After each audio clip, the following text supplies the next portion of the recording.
A propósito de su acercamiento, viste, Agustina, con Patricia Bullrich. Él tiene una muy buena relación con Patricia Bullrich y la pregunta a Milei, ya se sentó, es si finalmente hay un acercamiento, Javier Milei, hacia Juntos por el Cambio o no. ¿Qué significa esto? Buenas tardes. ¿Qué tal, Hugo? ¿Qué tal, Agustina? A ver, lo que yo señalo es, primero, es público y conocido que yo tengo una muy buena relación con la señora Patricia Bullrich. Y segundo, el nivel de coincidencias que yo tengo con Patricia Bullrich son mucho más grandes que los que podría tener Vidal o Santilli.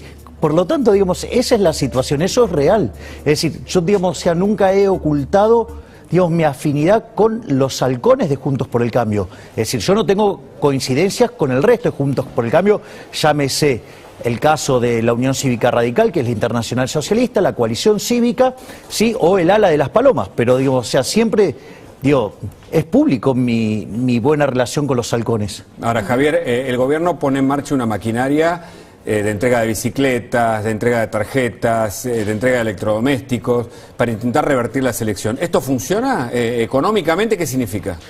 Bueno, a mí me parece, en primer lugar, es faltarle respeto a la gente. Es decir, los están tratando como si los pudieran sobornar. Ese es gravísimo como concepto. Pero me parece todavía mucho más grave que si uno tiene en cuenta la situación de la economía, donde el desequilibrio fiscal es propio de una de las grandes crisis de la historia argentina. Si miro un desequilibrio monetario de 10 veces a 1, o sea, es peor que el que teníamos previo al Rodrigazo. Sí, una brecha cambiaria cercana al 100%. Sí, un nivel de actividad que en términos per cápita está 15% por debajo del 2011, 50% de pobres, 10% indigente, o sea, y a ese desastre le queremos tirar más nafta al fuego. Esto es como decir, bueno, mando un ejército de lanzallamas liderado por Nerón. Es decir, no termina bien, termina muy mal. Es decir, la especulación política es si eso se da antes de las elecciones o después de las elecciones. Ahora, Javier, este tipo de medidas, ¿no?, que se están implementando, que tienen que ver, por ejemplo, con las ganancias, con el sueldo mínimo, ¿mueven la brújula dentro de lo que es las elecciones? Y también, ¿qué costo tiene para el Estado? A ver, lo que está haciendo, el gobierno durante la primer parte del semestre, el primer semestre del año, lo que hizo fue desacelerar el ritmo al cual crecía el gasto público, ¿sí?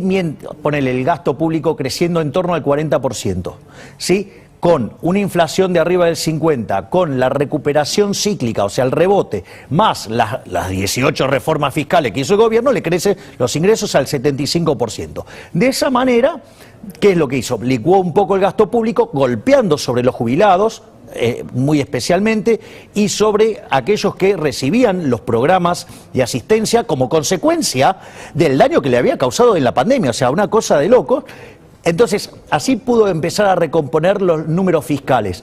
Ahora, ¿qué es lo que está pidiendo básicamente el ala dura del gobierno? Y es que justamente vuelvan a los niveles de desequilibrio fiscal previo, o sea, propios los de una crisis. Y lo van a querer financiar con emisión de dinero que nadie quiere tener. Claro. Digo, esto es explosión segura, o sea, el problema es ¿cuándo? Una explosión, eso te iba a preguntar, ¿qué vamos a sentir cuándo? La explosión, si lo supiera, no te lo diría porque ya lo estaría tradeando. ¿Cuánto vale el peso? Sabemos más o menos cuánto vale el dólar, que fluctúa pero cada vez más cerca de 200 en verdad. ¿Y cuánto vale el peso? Pero es que el problema es el peso, justamente. Es decir, no es que sube el dólar, no es que suben los precios, sino que pierde valor el peso. Es decir, vos tenés déficit fiscal, ¿sí? Querés tener más déficit fiscal. ¿Con qué lo vas a financiar? ¿Con deuda? Digo, nadie te quiere prestar plata. ¿Lo vas a financiar con más impuestos? ¿Vas a romper la economía del todo? Entonces, ¿con qué lo financia? ¿Con emisión monetaria? Bueno, entonces el peso inexorablemente va a valer menos. O sea, estás aumentando la oferta de peso. Nadie los quiere tener y, digamos, lo que vas a ver es que todos los precios van a subir. El dólar es un precio más de la economía. ¿Me explicás por qué está Guzmán, perdóname, por qué está Guzmán que quería adaptar eso a la idea de que el gobierno reformó una parte, pero otra parte, que es la económica, no la reforma? ¿O sí? Bueno, es que no lo hacen porque eso impacta sobre el bolsillo de la casta política. Por eso no van sobre el gasto público, porque ellos viven de eso. Ahí está el problema. Digamos, la madre del borrego sería. Es decir, y hay un problema de incentivos, Hugo. Es decir, las reformas que Argentina necesita para salir de este pozo decadente Está en manos de los que son el problema, que son los beneficiarios de este tipo de política. A ver, vamos a ponerlo, mira, vos a inicio de los 70 Argentina tenía PIB per cápita más alto que Japón. ya con eso te deprimís. Pero, a ver, el punto es el siguiente. En ese momento vos teníamos 4% de pobres y 15% de tamaño del Estado. Hoy tenés 45 de tamaño del Estado y los pobres lo multiplicaste por 12. Es decir, el Estado presente que hizo, te multiplicó los pobres. Es decir, quieren tanto los pobres que lo único que hacen es multiplicarlos. Entonces, en ese contexto, si además vos corregís por la parte que es del PBI informal, que es 40%, la presión fiscal sobre el que está en blanco es 75%. O sea, somos esclavos tributarios de esta casta política.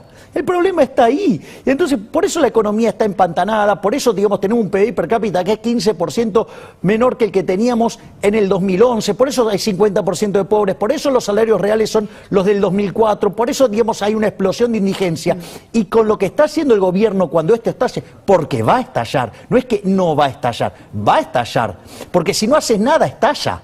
Claro. Imagínate haciendo esto, va a estallar peor. El tema es, cuando nos encontremos frente a esa situación, vamos a ver algo nunca visto en la historia argentina. Quiero aprovecharte que estás acá para hablar de las reservas del Banco Central. Tenemos una placa que me gustaría que nos expliques vos.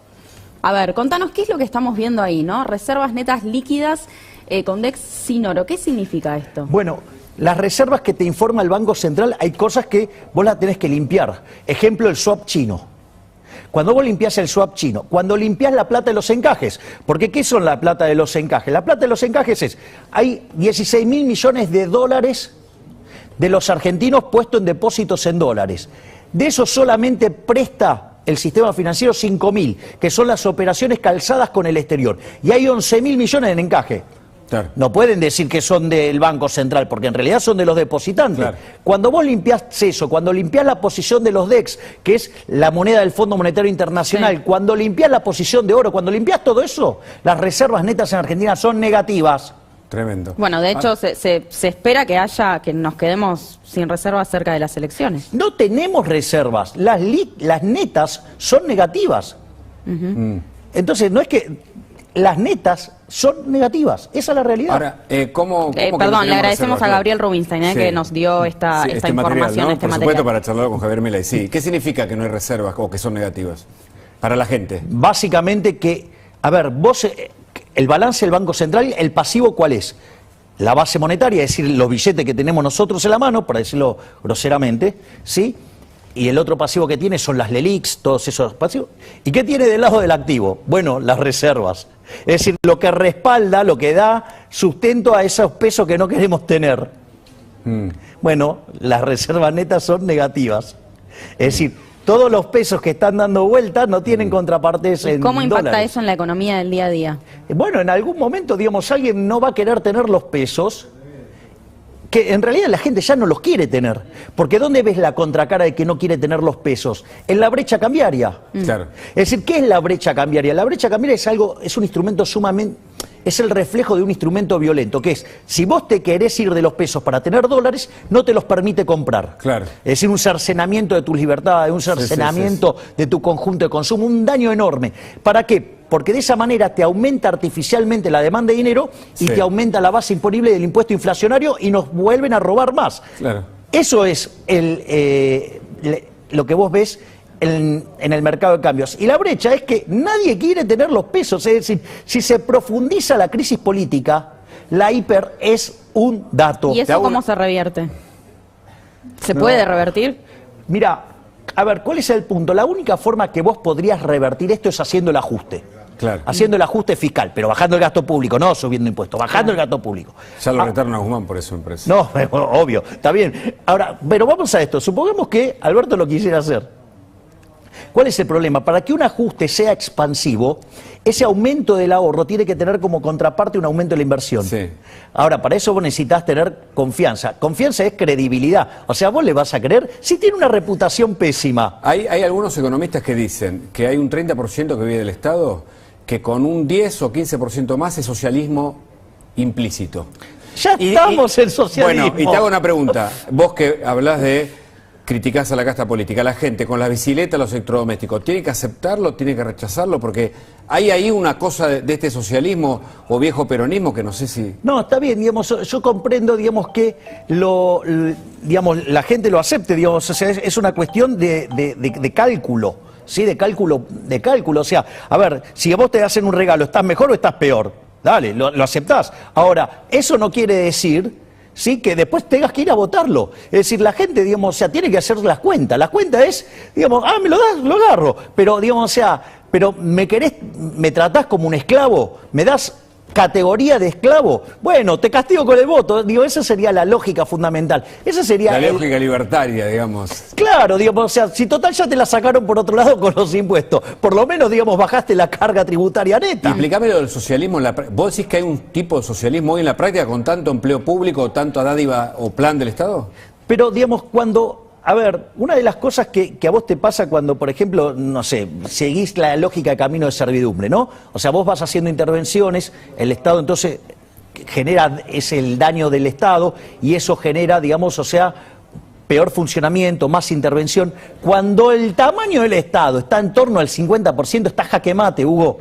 Claro. Está jaque mate, porque cada transacción, si la transacción tiene dos lados y la mitad del lado, eso, digamos, es el Estado, ya está, digamos, game over. Correcto. Tenemos a Luis Majul con nosotros, le damos la bienvenida a Luis, que quiere hacerte una pregunta, Javier. Buenas noches. Buenas noches para todos, gracias Agustina, gracias Hugo. Veo entrar en el estudio a María Eugenia Vidal, enseguida lo vamos a entrevistar. Gracias Javier por venir, por haber venido. Tengo una pregunta para Javier Milei que se le hace mucha gente dentro de la política y fuera de la política. Uno a veces te escucha y dice, este tipo tiene la posta, tiene la solución. Ahora, después está no la política, no la casta política, que es otra cosa, la posibilidad de hacerlo, la política como el arte de lo posible. Yo te pregunto, Javier, ¿vos confías en que algún proyecto tuyo va a ser aprobado por el Congreso o vas a ser un diputado testimonial? Porque lo que planteas vos es muy difícil de hacer. Yo te escucho y no digo que esté mal, cada uno, las ideas se defienden. Pero ¿cómo vas a hacer cómo vas a hacer para sacar los planes de un día para el otro? A ver, punto uno, o sea, falacia del hombre de paja, que esto, digamos, lo alimenta a la izquierda, digamos. Yo jamás dije que iba a sacar los planes de un día para el otro. Es decir, de hecho yo hablo de reformas de 3 generaciones y una de las cosas que digo es que el tema de los planes sociales, el empleo público, entra en la segunda generación de reformas, sí, en un contexto de crecimiento económico donde las personas dejan los planes sociales, no se les quita los planes sociales, los dejan porque tiene trabajo, lo mismo que los empleados públicos, un programa de retiro voluntario donde se van con una indemnización teniendo trabajo en el sector privado, ¿sí? Es decir, la idea nunca es abandonar la cuestión social, porque no es solamente un problema de sustentabilidad, es decir, que vos logres cumplir la restricción presupuestaria intertemporal, o sea, que podamos pagar las cuentas, por decirlo de alguna manera, sino que además lo que es importante es que sea sostenible, porque si vos haces un programa que es indigerible socialmente, entonces estás complicado porque, digamos, te cavaste la tumba solo. Bueno, y ahora, y después, nosotros nos saludamos, vos sos muy amable en los pasillos, me mandás saludos de parte de tu mamá, yo se los retribuyo. Digamos, o sea, hoy tengo suerte y me está mirando mi mamá porque déjame que te lo diga y espero que no se enoje tu mamá. Espero que vos tenés cierta conducta como personal, como autoritaria, ¿no? Más allá de las puteadas, ¿viste? Es como que media prepotente y autoritaria o descalificadora de las ideas de los demás. Esto tipo dueño de la verdad. ¿Vos te reconoces en lo que yo te digo? No creo que sea así. O sea, yo soy una persona apasionada. Sí. Es como si cuando vos vas a ver una ópera de Puccini, ¿viste esos personajes de Puccini que tienen toda la polenta y son súper apasionados? Bueno, yo soy un enamorado de las ideas y estoy dispuesto a dar la pelea como sea, pero vos hablas de personaje, eso es una escena, esto es la vida pública y la verdad. Si vos ofendés a alguien, está bueno tal vez, si utilizaste un término inadecuado, disculparse o no. ¿Le pediste disculpas, por ejemplo, a Horacio Rodríguez Larreta? No importa que sea por la barbaridad, es una barbaridad lo que dijiste. Bueno, digamos, lo que hago yo, digamos, en mis redes sociales es un problema mío, ese es el primer punto. Y el segundo punto, Sí, No, porque digamos, perdón, Javier, si vos estás metido en la cosa pública, es un bueno, no es un problema. Digamos, o sea, Luis, podés estar sometido a discusión. Luis, si a vos no te gusta, si a vos no te gusta cómo yo me manejo en mis redes sociales, no, yo te lo pregunto, es un problema, vos digamos, lo que quieras, yo no es sé. muy fácil, no mirás mi Instagram y se acabó, mira cuál es el problema. Pero no, ya está, se terminó el problema. Pero vos, por supuesto que yo lo puedo hacer o no lo puedo hacer, gracias por la sugerencia, voy a ver qué hago. No es el problema ese. El problema es la conducta, la conducta ¿Y qué tiene que personal. haber entonces una policía que regule cómo, digamos, o sea, nos tenemos que expresar unos y otros? No, bueno, Javier, que lo no resuelva te el enojes, no me mercado. corras con eso. Te planteo una cosa. Pero que lo resuelva el mercado, digamos, lo resuelve el mercado, Luis. Bueno, es decir, el que no lo quiere mirar, no lo mira. Y el que lo quiere mirar, lo mira. Pero, y además, hacer el foco sobre las formas, cuando yo estaba sobre el contenido, señalando la persecución por parte del jefe de gobierno a los opositores, me parece mucho más grave eso. A ver, digo, que usar vos tengas recursos crítica públicos, política. usar recursos públicos para perseguir opositores, me parece mucho más grave. Javier, de nuevo, sin que te sulfures, ¿no? No, digamos, no, te digo, la crítica política está bien. Cuanto más fuerte mejor. Es el debate, yo creo que le ayuda al debate. La descalificación y además que yo pongo el eje en una cosa o en la otra. Bueno, tus declaraciones también a veces son personales. Vos a los dirigentes de vuelta, hay una cuestión que son las formas y otra que son el fondo. ¿Por qué no discutimos en el fondo, sí, que es el uso de recursos públicos por parte de los que están en el Estado persiguiendo a opositores? Discutamos todo, las formas y el fondo. Bueno, me parece que en términos de orden de magnitud, el uso del aparato represivo del Estado para recolectar impuestos y perseguir opositores me parece mucho más grave, digamos, que alguna palabra, algún exabrupto en una red social. Digo, o no viste las redes sociales que son una cloaca. Javier, perdón, hay una mejor versión de Javier Milei que es capaz de contener algún rasgo emocional y utilizar algunas palabras. Sí, es una persona no. Pero de vuelta, humana, a ver, de vuelta. Ustedes, digamos, me reciben en esta casa hace largo tiempo. Sí. Y sin embargo, digamos, o sea, yo no tengo ningún tipo de problemas en los vivos acá. Por supuesto. ¿O tuve alguna vez algún problema en un vivo con vos, Luis, o con vos? No, pero no es problema. Para. No, entonces, pero acá no hay ningún problema. Simplemente te señalé algo. Y bueno, como siempre te estoy contestando sobre el uso de mis redes. El uso de mis redes es una cuestión mía y uso mis redes como no digamos, problema, yo quiero. No perdamos más tiempo. Se ve que no entendiste. Ojalá te sirva. Si no entendiste, está todo bien. Bueno, digamos, te hago una última pregunta que tengo. El track record mío en los últimos 2 años en toda la televisión y sin embargo no hay reacción. O sea, ahora, digamos, si me van a querer regular cómo utilizo mis redes sociales, bueno, ok. No digamos, conviertas todo en una cuestión de libertad. ¿Cómo que no? Todo es una cuestión de libertad. Javier. A ver, soy libertario, Luis, y justamente la libertad es el centro de todos los puntos. Yo desde el punto de vista de los derechos individuales soy más libertario que vos. Lo dudo que seas más libertario que yo, pero no importa. Así que, hacé lo que quieras, hacé lo que se te dé la gana. Era una pregunta que hacé lo que se te... Y si podés contestarme esta pregunta, así ganamos tiempo. Ese gráfico decía que probablemente el viernes antes de las elecciones se quedaba sin reservas, no como las medís vos, como se miden de manera tradicional. ¿Puede haber una corrida cambiaria o un estallido del dólar para arriba antes de las elecciones? De hecho lo hay, Luis. A ver, vos tenés 100% de brecha, ¿sí? Y tenés una montaña de regulaciones en el mercado de cambios que te hace ver al Everest como un monte enano. Es decir, ¿qué quiere decir esto? Que la demanda de dinero se te pulverizó. Es decir, el sistema está sostenido sobre un precio artificial. Y esto es la parte más grave, porque no es, bueno, la brecha está ahí. La brecha, digamos, de 100% tiene consecuencias macroeconómicas y sociales enormes. Eso significa que vos tenés un exceso de demanda en el mercado de divisas.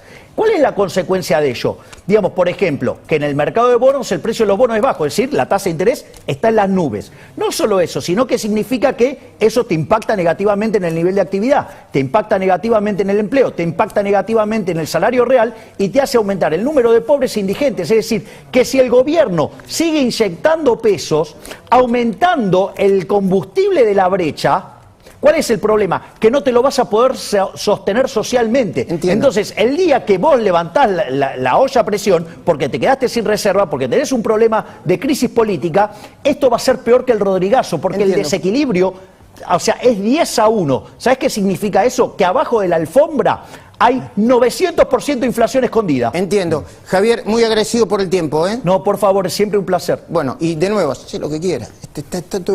Yo libre, anda libre por la vida, ningún problema. Siempre libre en mi caso. Por supuesto.